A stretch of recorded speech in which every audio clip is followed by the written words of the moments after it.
नमस्कार, मैं हूं अजय शर्मा और आप देख रहे हैं आर्या न्यूज। उत्तर प्रदेश में आज दो दिग्गज लोगों की रैलियां हुई। बिजनौर के नेहटौर में आज योगी आदित्यनाथ थे, उत्तर प्रदेश के मुख्यमंत्री। उन्होंने अपने प्रत्याशी को जिताने के लिए एक जनसभा को संबोधित किया। वहीं दूसरी तरफ मायावती भी थी। आज बिजनौर सहारनपुर जो बेल्ट है, यहां पर आज दोनों दिग्गज मौजूद रहे।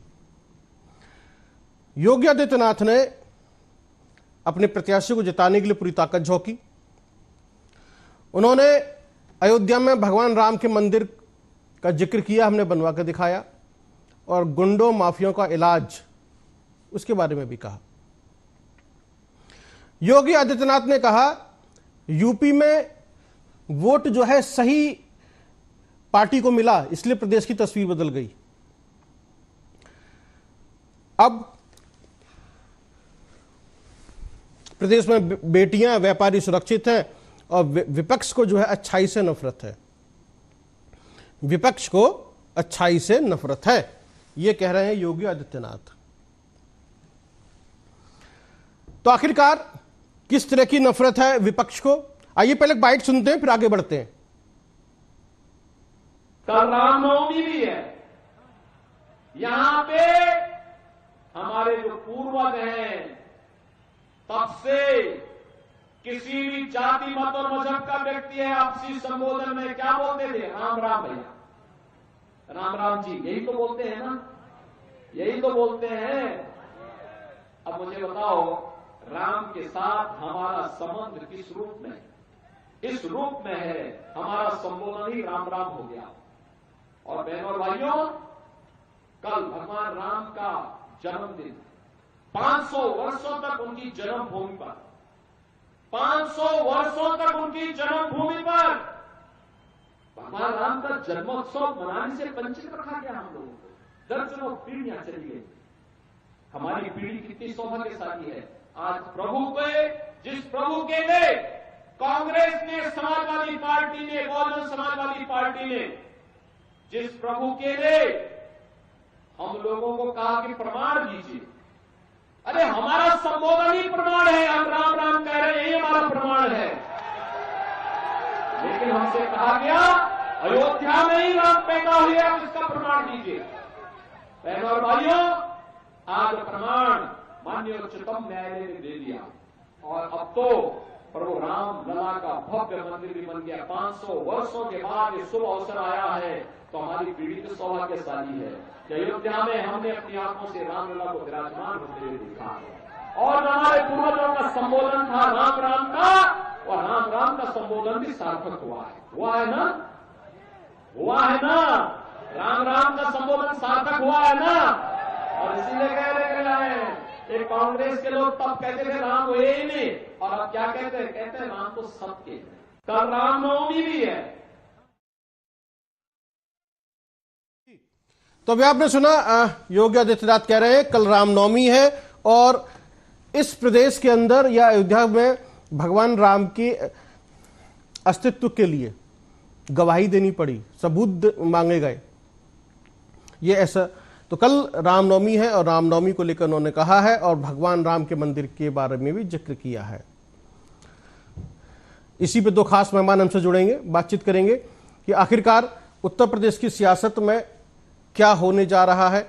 और आज जो उन्होंने जिक्र किया अपने प्रदेश, अपने प्रत्याशी को जिताने के लिए, चुनाव प्रचार है, जन समर्थन जुटाने के लिए चुनावी भाषण दिए जाते हैं, रैलियां होती हैं, रोड शो होते हैं और सभी करते हैं। तो स्टार प्रचारकों की लिस्ट में योगी आदित्यनाथ हैं इस वक्त, और आज बहन जी मायावती भी थी।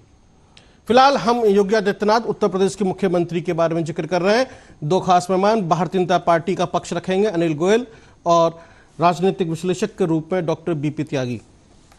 समझेंगे उत्तर प्रदेश की राजनीति पर अच्छी पकड़ रखते हैं और समझते हैं क्या है, अब अच्छे ढंग से डिकोड करेंगे, विश्लेषण करेंगे आखिरकार कौन सी पार्टी कितनी सीटें जीतने जा रही है और कौन किसको कहां कड़ी चुनौती दे सकता है या दे रहा है, जाति समीकरण और धार्मिक समीकरण के आधार पर भी।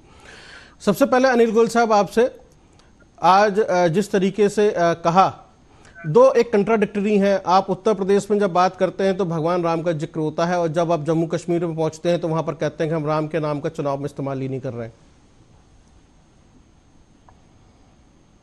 अजय जी, पहली बात तो यह है कि भगवान राम का नाम हर एक के मुंह पर है जी। हर व्यक्ति भगवान, मतलब जैसे अभी योगी जी ने आपको सुनाया, वो सच्चाई भी है कि हम सुबह से लेकर शाम तक जो नया राम राम जी सब ठीक ठाक हैं जी, सुबह की को राम राम करते हैं। तो राम राम तो एक ऐसा शब्द है जो हिंदुस्तान के 140 करोड़ लोगों की जबान पर बसा हुआ जी। और राम नाम कोई चुनावी मामला नहीं है। राम तो एक आस्था का मामला है। राम तो सनातन धर्म को मानने वालों के लिए उनके आराध्य देव हैं, और भगवान राम को सम्मानित करना, भगवान राम को प्रतिष्ठित करना, वहां पर भगवान राम का मंदिर बनना, ये सही मायनों में सभी हिंदुस्तान के सभी लोगों के लिए एक बड़ी प्रतिष्ठा का, बड़े मान सम्मान का विषय है। ये जरूर है कि कुछ लोग अपने वोटों की खातिर, अपने स्वार्थों की खातिर भगवान राम के मंदिर का विरोध करा, भगवान राम को काल्पनिक बताया, राम सेतु को काल्पनिक बताया, तो उसका परिणाम भी वो आज भुगत रहे हैं। और जो राम का नहीं, वो किसी काम का नहीं, निश्चित तौर पर जिसको भगवान राम जो है जी, जिसकी बुद्धि वैसी हर लेते हैं जिसका उन्हें विनाश करते हैं। तो भगवान राम तो हमारे एक तरह से जीवन शैली है, हमारे जीने की पद्धति है। उन्होंने हर कदम पर मर्यादा के अंदर रहते रहते किस तरीके से अपना जीवन यापन करना है, और उनके बारे में कोई टिप्पणी करे, उनके मंदिर के बारे में कोई टिप्पणी करे, कोई लोग उनके अस्तित्व के बारे में टिप्पणी करे, कोई उनके प्रमाण मांगे, इससे ज्यादा शर्मनाक बात क्या हो सकती है हिंदुस्तान में जी।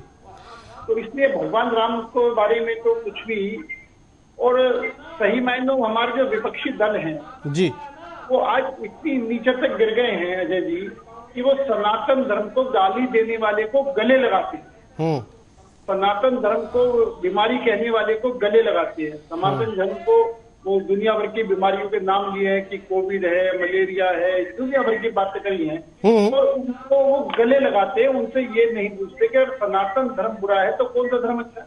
धर्म सारे अच्छे हैं, हम किसी धर्म की बुराई नहीं कर रहे, लेकिन सनातन धर्म तो एक तरह से हमारे जीने की शैली है जी। इस तरह, तो उसका भी अगर विरोध करते हैं, जो सनातन धर्म को लोग मानते हैं उसको चुप रह करके उनको स्वीकार करते हैं, तो ये सब साफ दिखाई देता है कि ये ना भगवान राम के हैं, ना भारत के हैं, ना देश के गरीबों के हैं। ये सिर्फ और सिर्फ अपनी सत्ता पाने के लिए, सत्ता का सुख भोगने के लिए, और भगवान राम को भी गाली देनी पड़ती है तो उसको भी स्वीकार करने के लिए तैयार।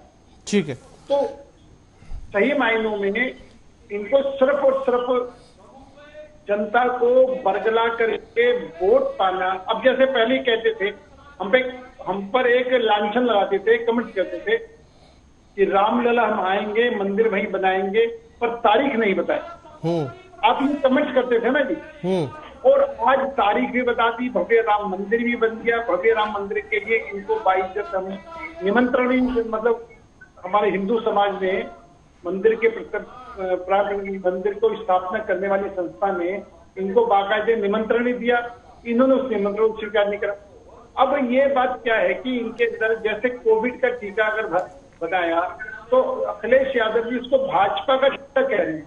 अरे कोविड का टीका बनाया है डॉक्टरों ने, वैज्ञानिकों ने मिलकर के, चलिए ठीक है, सभी नागरिकों की सुरक्षा का टीका बनाया है। तो इनकी बुद्धि हरली है, मतलब इनको ये हर एक तरफ भाजपा का विरोध चला रहा, कुछ भी दिखाई नहीं दे रहा। कितने भी अच्छे काम कर लें, कितने बढ़िया काम कर लें, किसी तरह के लिए काम कर लें, इनको हर एक में कमी दिखाई दे। ठीक है। आज जैसा कि हमने बताया कि आज मायावती की भी एक जनसभा थी, अपने उम्मीदवार विजेंद्र सिंह के लिए जो है समर्थन जुटाने पहुंची थी, और उन्होंने सपा और बसपा पर निशाना साधा। उन्होंने कहा कि ये जो पार्टी है ये जो गारंटी देती है ये जुमलेबाज है, नाटकबाज है, गारंटी नहीं है इसकी, और जो हकीकत है यानी कि जो कागजी गारंटी का जमीनी हकीकत में 1/4 भी पूरा नहीं हुआ है। यानी कि आप जो कहते हैं जो मैनिफेस्टो है उसका वो जिक्र कर रही हैं, तो जो कागजी गारंटी है सिर्फ कागजों पे आप गारंटी देते हैं, जमीनी हकीकत में 1/4 भी पूरा नहीं होता है। और वो कह रही है कि दलित ये पिछड़ों की, दलितों की या अल्पसंख्यकों की पार्टी नहीं है, ये तो जो है सिर्फ पूंजीपतियों की, धन्ना सेठों की पार्टी है। डॉक्टर बीपी त्यागी, अजय जी, मायावती जो है अलग ही चल रही हैं और उन्होंने सपा और बीजेपी पर निशाना साधा है यहां पर बिजनौर से। तो इंडिया गठबंधन का हिस्सा वो है नहीं और उसको टारगेट कर रही है वो। तो आप कैसे देखते हैं मायावती की इस रणनीति को? आप देखिए, जो ये स्कीम भाजपा लाई है कि 80 करोड़ लोगों को वो खाना दे रही है और 55 करोड़ को स्वास्थ्य लाभ दे रही है जी। तो मैं ये मान के चलता हूँ कि वो जो 80 करोड़ लोगों को खाना मिल रहा है वो गरीब ही होंगे और वो उसी सीमा रेखा में होंगे जिसका नाम माननीय मायावती जी ले रही है। वर्तमान से जो लाभ ले रहे होंगे वो भी उसी सीमा में होंगे। तो ये तो एक दूसरे के ऊपर कटाक्ष चलता रहता है, वो कोई ऐसी कोई प्रॉब्लम नहीं है। पर मैं जो जानकारी देना चाह रहा हूँ वो ये है कि राम मंदिर अगर उसका स्ट्रक्चर कंप्लीट होने के बाद उद्घाटन होता तो वो अच्छा रहता, लेकिन माननीय मोदी जी ने किया तो उसको हम क्रिटिसाइज नहीं करेंगे, राम सबके हैं। पर जो जमीनी लेवल पर काम दिखता है वो उसको हम जरूर क्रिटिसाइज कर सकते हैं या सजेशन दे सकते हैं। वो जैसे माननीय मोदी जी ने बिल गेट्स को बोला था कि आयुष्मान आरोग्य मंदिर 2 लाख बनाएंगे। इंडिया में आयुष्मान आरोग्य मंदिर 2 लाख बन चुके हैं, ऐसा बोला था बिल गेट्स को। लेकिन वो जो मंदिर है वो कहीं नजर नहीं आ रहे हैं। आरोग्य मंदिर जो है यहाँ गाजियाबाद में 124 की लिस्ट है, लेकिन जब हम सीएमएच से बात करते हैं या अधिकारियों से बात करते हैं तो वो इस बात को समझ नहीं पाते हैं बात क्या है। इसका मतलब जो यहाँ स्वास्थ्य अधिकारी हैं वो ये नहीं जान पा रहे हैं कि ये आयुष्मान आरोग्य मंदिर क्या मुसीबत है। और इनके मैनिफेस्टो में लिखा हुआ है कि आयुष्मान आरोग्य मंदिर को और बेहतर बनाएंगे।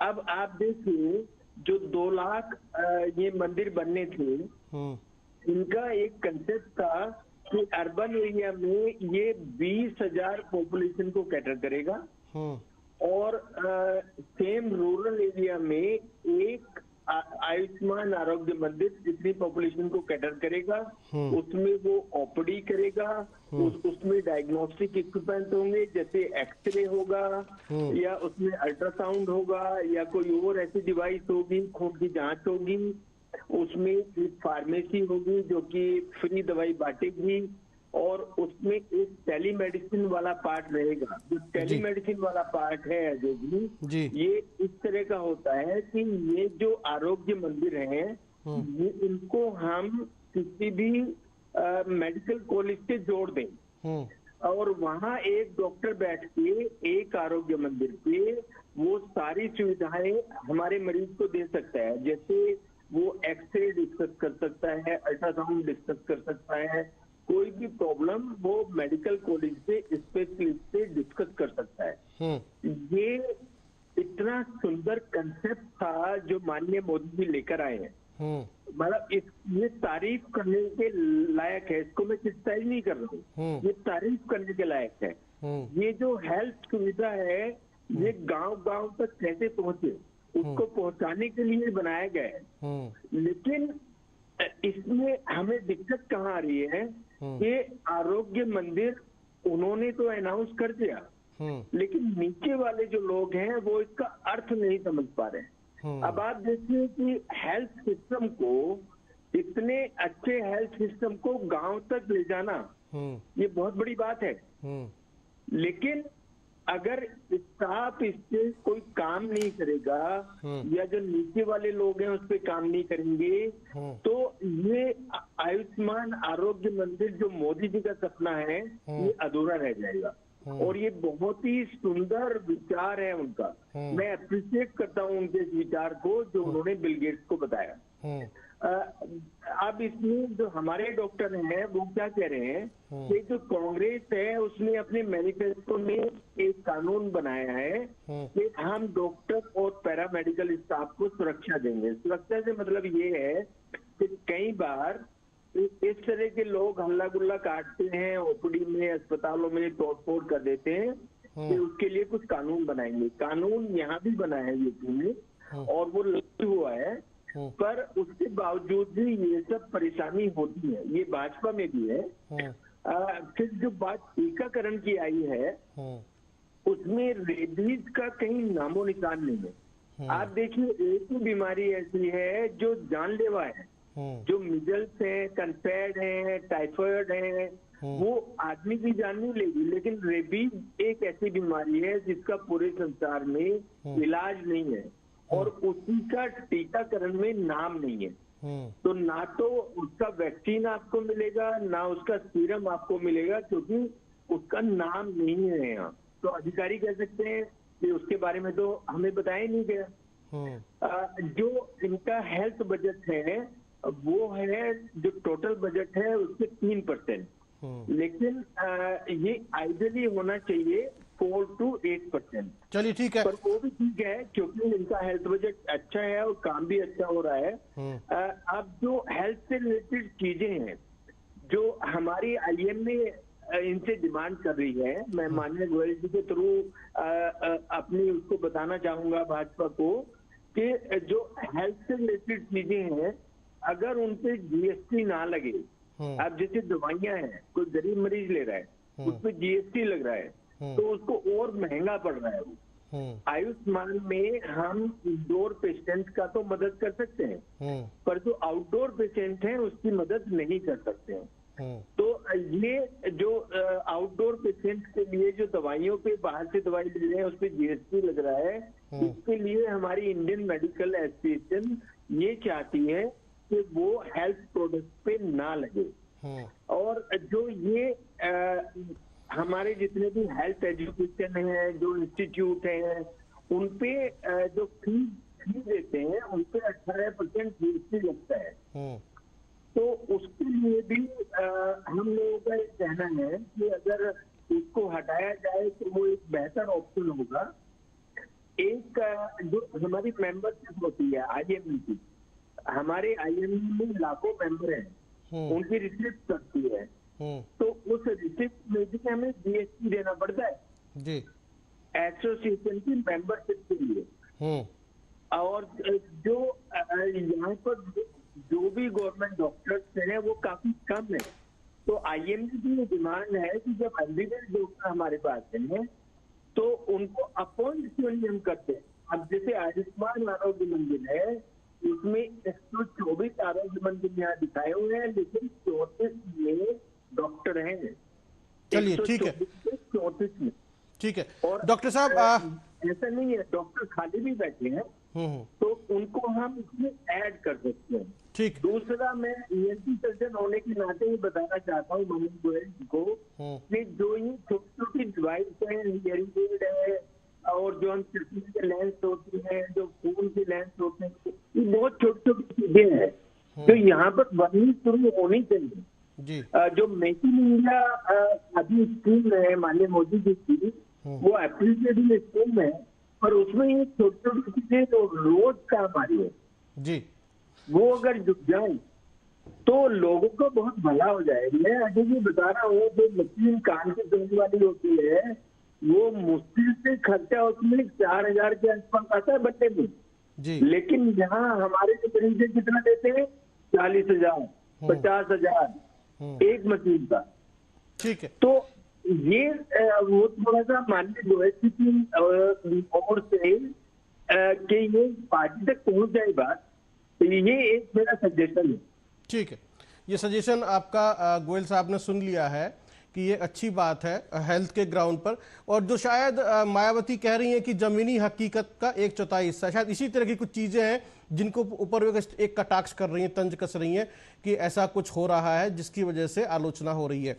अगर हम उत्तर प्रदेश के चुनाव की बात करें तो मायावती जिस तरीके से पश्चिम उत्तर प्रदेश में अपना दम भर रही हैं, और चाहे आगरा हो या फिर बुलंदशहर हो, अलीगढ़ हो, शामली हो, बागपत हो, बड़ौत हो, बिजनौर, नगीना और गाजियाबाद, जिस तरीके से हम देख रहे हैं, तो ये बीजेपी का कितना नुकसान पहुंचाएगी? या बीजेपी अपने दमखम के साथ खड़ी रहेगी और उसको हिला नहीं पाएगी बीएसपी?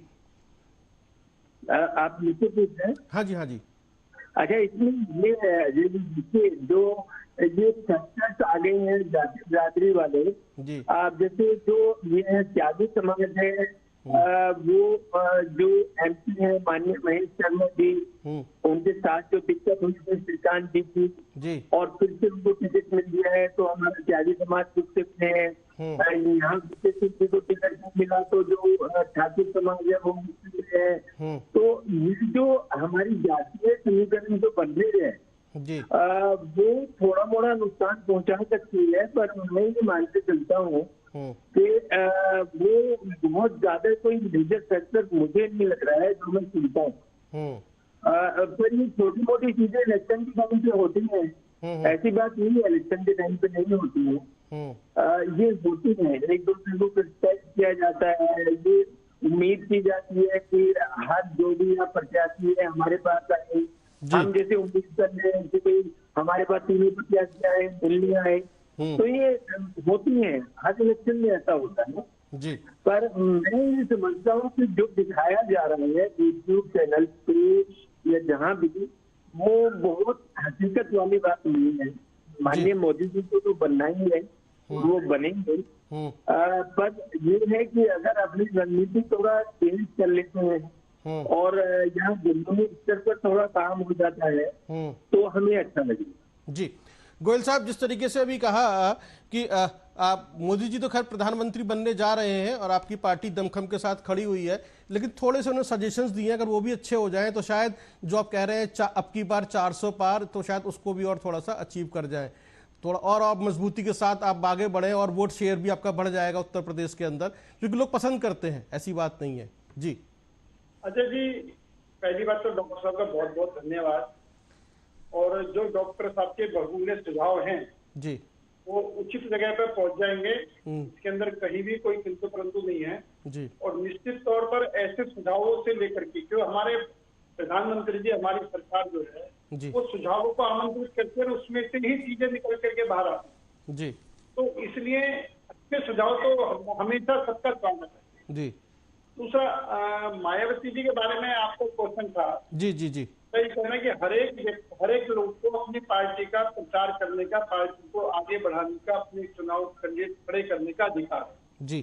तो उस अधिकार के तहत मायावती जी ने अपने कैंडिडेट खड़े करेंगे, लेकिन जहाँ फर्क का सवाल है तो सही मायने में मायावती जी और समाजवादी पार्टी दोनों में ही कंपटीशन है कि किसको 2 नंबर पर रहना है, किसको 3 नंबर पर। भारतीय जनता पार्टी का इस पर बहुत ज्यादा फर्क नहीं पड़ रहा है, क्योंकि अभी एक सर्वे आया है जी, और उस सर्वे के अनुसार भारतीय जनता पार्टी हर वर्ग में भारतीय जनता पार्टी को लोगों ने सराहा है बाकी पार्टियों के मुकाबले। और चाहे उसके अंदर जैसे प्रधानमंत्री मोदी जी को पीएम के लिए देश के 48% लोगों ने प्रधानमंत्री को देश के पीएम के लिए सर्वे रिपोर्ट बना है जी, जिसके अंदर आया है। और बीजेपी की जो गारंटी है, उस गारंटी पर चाहे कोई भी मतदाता हो, हर मतदाता, चाहे वो गांव के रहने वाले हैं, चाहे वो शहर के रहने वाले हैं, चाहे वो कस्बे के रहने वाले हैं, चाहे वो गरीब हैं, चाहे वो कमजोर हैं, चाहे मध्यम वर्ग में, चाहे उच्च वर्ग के लोग हैं, चाहे शिक्षित हैं, चाहे अशिक्षित हैं, और चाहे ग्रेजुएट हैं जी, सभी से जब ये राय ली गई तो सबने बीजेपी के गारंटी पर अधिक विश्वास है और पार्टियों के मुकाबले की गारंटियों के मुकाबले पर जी, बीजेपी की बात पर अधिक विश्वास है। बीजेपी ने अधिक तरक्की करी है पिछले समय के मुकाबले पर जी, मतलब टोटल सर्वे बीजेपी के फेवर में है, और हर वर्ग का लोग, हर समाज का लोग, हर क्षेत्र का लोग, सब में बीजेपी ने बढ़त दे रखी है। और ये जनता का आशीर्वाद और माननीय प्रधानमंत्री जी की मेहनत, जो दिन रात के देश को आगे बढ़ाने में लगे हुए हैं, और प्रधानमंत्री का सिर्फ एक गिनती, और भी बहुत सी चीजें हैं जो ला करके देश को सबसे आगे पहुंचाने का उनका लक्ष्य है। तो आज जनता ने स्वीकार करा है कि वो सर्वे के में भी पूरा किसी वर्ग के में भी, चाहे जाति का मामला हो, बिरादरी का मामला हो, वर्ग का मामला हो, क्षेत्र का मामला हो, गांव का मामला हो, शहर का मामला हो, कहीं भी शिक्षित हो, अशिक्षित हो, गरीब हो, रईस हो, सब जगह पर भाजपा की विश्वसनीयता बढ़ी है।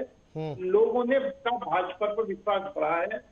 इसी का परिणाम निकले है कि भारतीय जनता पार्टी 400 प्लस जीतने जा रही है और जनता के सहयोग से जीतने जा रही है, अपने काम के आधार पर जीतने जा रही है। जी, कल रामनवमी है और अयोध्या में एक भव्य आयोजन आप लोग कर रहे हैं, तो ये जो पहली बार ऐसा कोई भव्य आयोजन हो रहा है रामनवमी के दिन अयोध्या में गोयल साहब, या इससे पहले भी कभी हुआ है? देखो, राम मंदिर भी भव्य राम मंदिर का अभी निर्माण हुआ है जी, और इसलिए भव्य रामनवमी के अंदर कार्यक्रम होना बहुत अच्छी बात है। और आपने ये भी देखा होगा कि अगर कांवड़ के ऊपर पहले कांवड़ निकालने में दिक्कत आती थी, आज उन पर फूलों से वर्षा योगी आदित्यनाथ जी ने करी है। आज आप ये देखिए कि हिंदुत्व के मामले में कहीं से भी कहीं किसी, क्योंकि एक हिंदुत्व जो है धर्म के साथ साथ एक जीवन शैली भी है जी, काम किस तरीके से जीना है, किस तरीके को मैं बड़ों का सम्मान चाहिए, अपने हर क्षेत्र में, जीवन के हर क्षेत्र में मार्गदर्शक के रूप में हमारी हिंदू संस्कृति है, हमारी सनातन धर्म भी मार्गदर्शक के रूप में है। इसलिए इसको आज हिंदुस्तानी नहीं, विश्व के लोग भी इसको स्वीकार कर रहे हैं, विदेश के लोग भी आकर के सीख रहे हैं कि हिंदुत्व क्या है, सनातन क्या है, और इसमें भाईचारा है, परिवार को है, किस तरीके से परिवार को इकट्ठे रखना है, किस तरीके से बड़ों का मान सम्मान करना है, और ये त्याग, तपस्या, बलिदान, यानी पूरी शैली अगर देखी जाए तो हिंदुत्व के अंदर है, सनातन धर्म के अंदर है, इसको सभी मान रहे हैं। और एक बात और है कि हम हिंदुत्व में मानने वाले लोग हिंदुत्व का भी सम्मान करते हैं, मुस्लिम समुदाय का भी सम्मान करते हैं, बौद्ध का भी सम्मान करते हैं, यानी जितने भी संप्रदाय हैं, जितने भी धर्म हैं, सबका सम्मान है, कोई किसी को भी छोटा नहीं मानते। और यही हमारे हिंदू धर्म की मान्यता है, ये हमारे सनातन धर्म की मान्यता है। इसलिए कल वो जब रामनवमी के ऊपर कार्यक्रम होगा तो सभी लोग बढ़ चढ़ कर भाग लेंगे, ये आप देखेंगे। जी, डॉक्टर बीपी त्यागी, कल रामनवमी है और कल गाजियाबाद में 2 बड़े नेता मौजूद होंगे। उनकी एक प्रेस कॉन्फ्रेंस है कौशाम्बी के रेडिसन ब्लू में, राहुल गांधी और अखिलेश यादव, सुबह 9 बजे। अब लोग सुबह नवमी की दुर्गे की पूजा करेंगे या प्रेस कवरेज करने जाएंगे? नहीं, देखिए, वो तो 1 घंटे की प्रेस कवरेज है, हो जाएगी। वो तो इतना बड़ा इशू नहीं है। मैं माननीय अनिल गोयल जी को यही बताना चाहता हूँ कि देखिए, राम तो सच्चे हैं, राम कोई एक पर्टिकुलर पार्टी के नहीं है, वो तो सभी के हैं। लेकिन बात ये आती है कि जो राम के संस्कार हैं वो अगर सामने आ जाए, जिसमें एक एमपी है मुजफ्फरनगर के, वो हमें बोलते हैं कि तो रहा है, तो हमें किसान है। अब जो धारणा पार्टी के बड़े लीडर्स की है, आप जैसे माननीय मोदी जी की है, अनिल गोयल जी की है, कभी हमने उनको गुस्से नहीं देखा, तो अगर ये तो जो मेंबर पार्लियामेंट है, जो मंत्री हैं, अगर इस तरह की भाषा नहीं बोलेंगे तो कितना सौहार्द आपस में बना रहेगा। लेकिन सोचने वाली बात ये है, सेम जो ये किया था महेश शर्मा ने, एक छोटी सी सोसाइटी में घुस गए और जो झगड़ा आपस में उनको मिला के कौन हो सकता था, उसको इतना बड़ा बना दिया और अपनी पार्टी को ही बदनाम करने लगे कि नहीं, बताइए मेरे अधिकारी नहीं सुन रहे हैं, ये नहीं सुन रहे हैं। आप देखिए, उसकी पार्टी के मेंबर हैं और उसके ही वो है, आप देखिए एमपी हैं, एक मंत्री है, उन्होंने बोल दिया कि त्यागी सैनिक कश्यप से लड़कियां उनके रेप होते थे समाजवादी पार्टी के टाइम पे। तो ये जो चीजें है ना, ये इलेक्शन के टाइम पर ये इस तरह के वीडियो वायरल होने लगते हैं और चुभते हैं लोगों। जो एक ऐसी पार्टी है जो डेवलप करती है देश को, अच्छा काम करने पे लगी है, लेकिन ये जो हमारे कुछ ऐसे लोग हैं जो अनपढ़ हैं, जो गांव में रहते हैं या इन चीजों को समझते नहीं हैं, उनको हम कैसे समझाएं इन चीजें। अब हमारी बिरादरी के लोग भी हमें बोलते हैं कि नहीं, उन्होंने तो ऐसा बोला, इन्होंने ऐसा बोला। तो जो एजुकेटेड सोसाइटी है, जैसे हमारी बिरादरी में हम लोग हैं, हम अपने फार्मर्स को समझा सकते हैं, मजदूरों को समझा सकते हैं। तो एक सेक्शन इस तरह का होना चाहिए कि जो अपोजिशन है वो तो उसका पूरा फायदा उठाएगा जी। तुम्हें ये बोला, तुम्हें ये बोला, तुम्हें गाली बकती, तुम्हें ये कर दिया, लेकिन हम कैसे अपने लोगों को समझा सकते हैं और कैसे जो इस पद पे लोग बैठे हैं, जो मंत्री बने हैं, जो मेंबर पार्लियामेंट हैं और इतना सुंदर सदन बनाया है मोदी जी ने, तो मुझे लगता है कि आपस में उनको इंट्रोस्पेक्शन करना चाहिए जी। और एक मीटिंग उनकी भी होनी चाहिए कि जनता की मीटिंगों में कैसे जाना है जी। मुझे ऐसा, मैं जो समझ पा रहा हूं, आप जो कहना चाह रहे हैं, राजनीतिक संस्कारों की बात कर रहे हैं आप, राजनीतिक संस्कारों की बात कर रहे हैं कि इस तरह के संस्कार होने चाहिए एक मेंबर ऑफ पार्लियामेंट में या मेंबर ऑफ लेजिस्लेटिव असेंबली के मेंबर के अंदर, कि वो उसको समझे कि क्या है। इसके लिए गाइडलाइन जारी करनी चाहिए राजनीतिक संस्कार कि आपको ऐसा करना पड़ेगा। जैसे कभी कभी बीच में पुलिस डिपार्टमेंट को भी गाइडलाइन जारी की जाती है, बड़े अच्छे से बिहेव कीजिए, बात कीजिए, ऐसा कुछ कीजिए, है ना। तो ये भी जमी। अब एक और वीडियो वायरल हो रहा है आजकल सोशल मीडिया पर, अजय कुमार टैनी मिश्रा का, जो धमका रहे हैं एक व्यक्ति को कि बैठ जाओ भाई, तुम यहाँ से भगा देंगे नहीं तो तुमको, है ना। तो ये जरूरी है, ठीक है, और मैं समझता हूँ पार्टी इसके ऊपर एक अनुशासनात्मक कार्रवाई करती होगी, संज्ञान लेती होगी, ऐसी बात नहीं है। लेकिन इतनी बड़ी पार्टी है, इस तरह के लोग भी आ जाते हैं, कुछ ना कुछ कह जाते हैं, जुबान फिसल जाती है, क्यों गोयल साहब? अजय जी, बिल्कुल जो आपने कहा और डॉक्टर साहब ने कहा, कड़वा बिल्कुल कटो सत्य। ये सभी राजनीतिक दल, चाहे वो बीजेपी है, किसी भी पार्टी के लोग हैं, सबको संयम बरतना चाहिए। किसी की भी भावना पर ठेस नहीं पहुंचनी चाहिए, चाहे वो धर्म का मामला हो, चाहे वो समाज का मामला हो, चाहे वो क्षेत्र का मामला। लेकिन आपने देखा कि कितनी इस पर गिर गया है कि कांग्रेस गठबंधन के लोग, पश्चिमी दक्षिण भारत के लोग, उत्तर प्रदेश और बिहार वाले के लोगों को शौचालय साफ करने वाले कहते हैं, और उत्तर प्रदेश और बिहार के जो विपक्षी दल के गठबंधन के उनके साथी हैं, वो उनसे एक शब्द भी नहीं बोलते। कहने का मतलब यह है कि निश्चित वो इतना तो इस पर गिर गया है, वो इस पर नहीं गिरना चाहिए।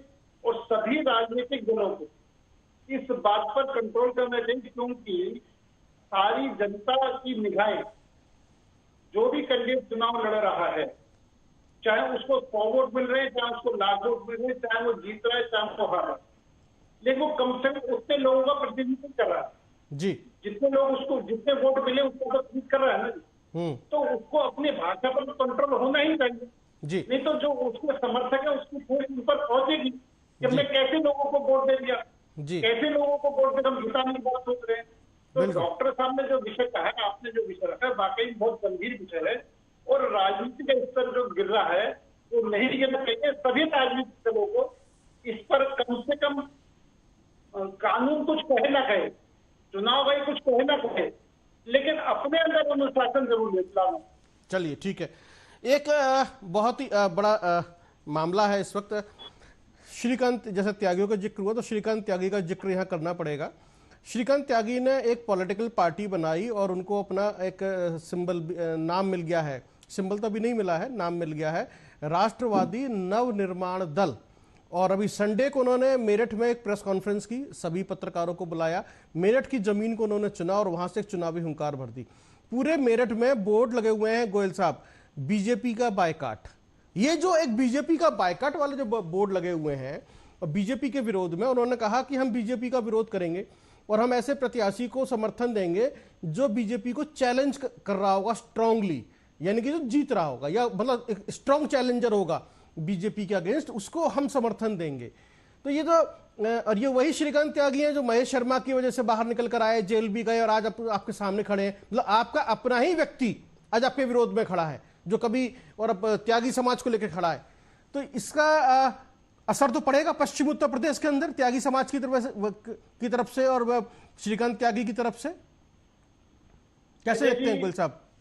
देखो, सही बात ये है कि वो उनका जो त्यागी जी ने जो भी फैसला करा है, जो भी उन्होंने कहा है जी, लेकिन एक बात तय है कि सभी समाज के लोग उनका कहना मानेंगे, इनकी गारंटी नहीं। ये जरूर है कि उन्होंने जो भी विषय रखा उस विषय पर कुछ लोगों का असर हो सकता है, कुछ लोग उनकी बातों को मान सकते हैं, लेकिन ये बात त्यागी जी को भी बैठ करके पार्टी से हाईकमान से बात होनी चाहिए, अपनी समस्या को रखना चाहिए। और आज का समय यह है, बंटने का समय नहीं है, आज मिलकर के चलने का विषय है। और परिवार के अंदर भी किसी बात के ऊपर अगर गलतफहमी हो जाती है तो उसको बैठ करके सुलझाया जाता है, उसको सड़कों पर नहीं लाया। इसलिए अगर त्यागी जी की जो भी समस्याएं हैं, जो भी बातें हैं, उनको निश्चित तौर पर हाईकमान से बात करनी चाहिए। और अगर हाईकमान उस पर एक्शन ना लेता है तो जरूर उनका पूरा अधिकार है, लेकिन मेरा ये मानना है कि त्यागी जी का फैसला अपना निजी फैसला है, लेकिन ये फैसला कहीं ना कहीं हमको कमजोर करता है, हमको कमजोर मतलब पूरे हिंदू समाज को कमजोर करता है। और ये कमजोरी जो है दूसरे लोगों को फायदा पहुंचा। जी, डॉक्टर बीपी त्यागी जो ने लास्ट सेंटेंस कहा कि ये बीजेपी को कमजोर करने वाला फैसला है त्यागी जी का, मिल बैठ के बात कर लेनी चाहिए थी और दूसरों को मौका देगा, आप कैसे देखते हैं? मैं देखिए ऐसे देखता हूँ, मनीष गोयल जी ने जो बात बोली है वो ये मान रहे हैं कि फैमिली में जैसे आपस में वो चाचा ताऊ वाली बड़ी फैमिली होती है, थोड़ा बड़ा ऊंच नीच चलती रहती है, झगड़े उगड़े चलते रहते हैं, तो वो बिल्कुल सही है, इनको पूरी बात से सॉल्व करना चाहिए। पहले हमें अपने देश की तरक्की देखनी है, अपने देश का रेस्पेक्ट देखना है।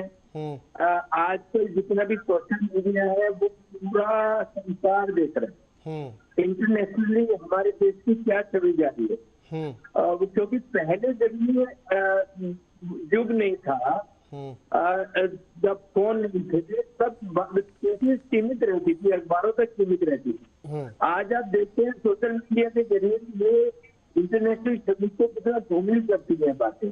तो इनकी बातों से मैं बिल्कुल सहमत है, और क्योंकि मैं तो उसी पार्टी को मैंने ज्वाइन किया था, उसी पार्टी को बिलोंग करता हूँ, पर इस बात से मैं बिल्कुल सहमत नहीं हूँ कि अगर हमारी पार्टी में इतनी क्षमता है कि हम किसी सीट पे लड़के जीत सकते हैं, तो हम अपने शब्दों के कंट्रोल करके और ये सम्मानित लैंग्वेज बोल के हम जीत सकते हैं। पर ये कटाक्ष करना, किसी पार्टी को ब्लॉक करना, किसी सिंबल को ब्लॉक करना, मैं उससे एंटायरली डिफरेंट हूँ। वो मेरे अध्यक्ष हैं, लेकिन मैं आपके चैनल पे बिल्कुल सरेआम बात कर रहा हूँ। जी, गोयल साहब कुछ कहना चाह रहे हैं?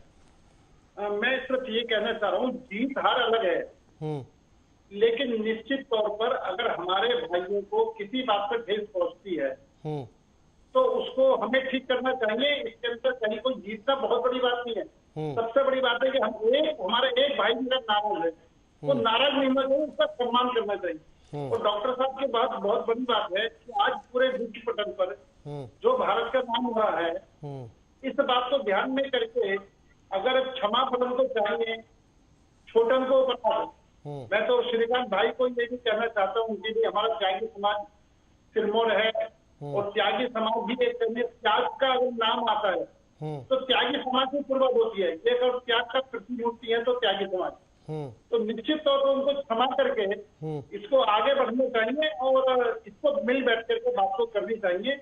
और हम जीत भी गए और मानो हमारे त्यागी भाई नाराज हो गए, तो वो जीत किसी काम के लिए, जीत उसी काम के जिसमें वो सभी समुदाय के लोग हमारे साथ मिल करके खुशी के साथ है। जी बताइए।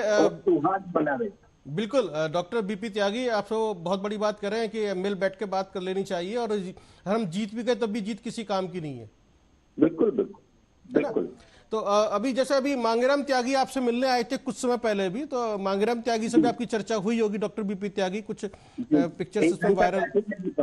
जी, मांगेराम जी और उसकी बिल्कुल सौहार्दपूर्ण वातावरण में बातें हुई। जी लेकिन एक बात मैं आपको बताना चाह रहा हूँ अजय जी, जी माननीय मोदी जी के खिलाफ उनके किसी भी वीडियो में अगर आप कोई भी सेंटेंस दीजिए मिलेगा नहीं। जी जो नीचे वाली बात है जो अभी मैंने गोयल साहब को बताई, अगर हमारे जो नीचे वाले मेंबर्स हैं वो थोड़ा सा अपनी बातों के साथ तोड़ रख लें, थोड़ा सा सौहार्दपूर्ण वातावरण में बात करें। मैंने कितनी बार उसके वीडियो भी सुने हैं, उससे बात भी हुई है, लेकिन कभी भी उन्होंने माननीय मोदी जी के लिए पद की गरिमा रखते हुए कभी अभद्र लैंग्वेज यूज नहीं की। तो यानी कि जो मैंने एक बार श्रीकांत त्यागी से पूछा था वो ऐसी संभावना है, मैंने कहा बीजेपी ने मनाया भैया ठीक है बहुत हो गया तुम वापस आ जाओ, अब घर वापस आ जाओ अपने, तो श्रीकांत त्यागी वापस चले जाएंगे, बीजेपी में शामिल हो जाएंगे, पार्टी का विलय कर देंगे। वो देखिए अगर देश हित में कोई काम हो रहा है तो दिक्कत क्या है? देश हित में अगर कोई काम हो रहा है तो क्या दिक्कत है? चलिए बहुत बड़ा संकेत है, तो गोयल साहब आपके लिए बहुत बड़ा संकेत है, देश हित में यदि काम हो रहा है तो दिक्कत क्या है? क्योंकि श्रीकांत त्यागी हैं तो खैर आप ही के पार्टी से निकले हुए, आप ही के मतलब बच्चे हैं एक तरीके से देखा जाए तो, यहीं से उन्होंने राजनीति शुरू की और यहीं से बड़े हुए, यहीं से राजनीति का काखा सीखा, ABCD सीखी और आज जो कुछ भी है बीजेपी की देन है। यदि बच्चा वापस आ जाए तो क्या दिक्कत है? जी चलिए अच्छी बात है। तो उत्तर प्रदेश की सियासत में त्यागी जी, मैं गोयल साहब से बाद में पूछूंगा, 80 में से कितनी सीटें और पश्चिमी उत्तर प्रदेश में क्या लग रहा है कितनी सीटें आने वाली हैं बीजेपी की? पहले जो 19 अप्रैल को पहला जो चरण का मतदान होने जा रहा है उसमें क्या देख रहे हैं? जी त्यागी जी। अच्छा मैं जी जी ओके जी वो देखिए जो मुजफ्फरनगर वाली सीट है जी उसमें जो ये अभी ठाकुर वाला जो किस्सा जुड़ा है जी और जो वहाँ कुछ मेरा में एक निर्दलीय को खड़ा किया है जी, तो उससे कुछ वोट जरूर कटेंगी, पर मैं ही समझता हूँ कि बहुत बड़ा इम्पैक्ट आने वाला नहीं जी। और अरुण गोविल साहब को लेकर क्या लग रहा है? क्योंकि वहां से तो त्यागी कैंडिडेट भी खड़ा है BSP से, उधर अरुण गोविल साहब खड़े हैं, रील के राम जी। अरुण गोविल जी जीतेंगे। अच्छा जीतेंगे हो चलिए गोयल साहब जीतेंगे, ठीक है, बहुत अच्छी बात है। गोयल साहब लास्ट कमेंट आपका, पहले चरण के मतदान में कितनी सीटों पर आप जीत दर्ज करने जा रहे हैं? अजय जी आप ये बात देखो, ये चुनाव जो है जनता ने अपने हाथों में ले लिया जी। आप जनता के किसी भी व्यक्ति से जुड़ेंगे तो उसका एक ही शब्द जीतेगा तो मोदी, यानी कोई भाजपा का नाम भी नहीं होगा, जीतेगा तो मोदी, जीतेगा तो मोदी। और जब आम जनता के मुंह पर ये शब्द है कि जीतेगा तो मोदी, और एक बात और है निश्चित तौर पर जी, वोटर कैंडिडेट को नहीं देख रहा, वोटर सिर्फ मोदी जी को सामने रख के वोट कर रहा जी। और मोदी जी का ही ये संकल्प है कि मुझको भारत को आगे बढ़ाना। और आपने ये भी देखा होगा कि पूरे चुनाव के अंदर टिकट बंटवारे में भी ऐसे ऐसे बड़े लोगों के टिकट कट गए जिनकी कोई सोच भी नहीं सकता जी। तो निश्चित तौर पर चुनाव मोदी जी के नाम पर लड़ा जा रहा है और ये आम जनता लड़ रही है, आम जनता ही कह रही है जीतेगा तो मोदी। तो इसलिए 80 के 80 सीटें उत्तर प्रदेश के अंदर जनता के सहयोग से, जनता के आशीर्वाद से बीजेपी जीत रही है और उत्तर प्रदेश के अंदर 80 के 80 सीट मोदी जी के झोली में डाल जी। ठीक है, अगली बार चर्चा करेंगे डॉक्टर BP त्यागी और अनिल गोयल साहब से, यदि इस लोकसभा चुनाव के अंदर 80 में से अगर एक खाता भी नहीं खुला सपा, बसपा और कांग्रेस का, तो इनका यूपी की राजनीति में क्या भविष्य होगा। बहुत बहुत धन्यवाद आप दोनों का हमसे चर्चा करने के लिए, बातचीत करने के लिए। 19 अप्रैल को पहले चरण का मतदान होगा और उसके अंदर तय हो जाएगा कि हवा किस तरफ बह रही है और उत्तर प्रदेश की जनता ने किसको चुना है। और जिस तरह से कहा जा रहा है कि जीतेगा तो मोदी ही, एक मोदी फैक्टर जो है, योगी फैक्टर जो है, कितना कारगर है और 80 में से कितनी सीटें उत्तर प्रदेश के अंदर भारतीय जनता पार्टी जीतने के लिए जा रही है। सपा, बसपा, कांग्रेस किस तरीके से चुनौती पेश करते हैं, इनका खाता खुलेगा या नहीं खुलेगा, या कौन कौन सी सीटों पर ये जीत कर आएंगे, ये हमें 4 जून को पता चलेगा। लेकिन फिलहाल कांटे की टक्कर है और सियासी महाभारत में या सियासी सत्ता संग्राम में कौन किसको पटकनी देगा, ये 4 जून को पता चल जाएगा। बहुत बहुत धन्यवाद। देखते रहिए आप आर्या न्यूज।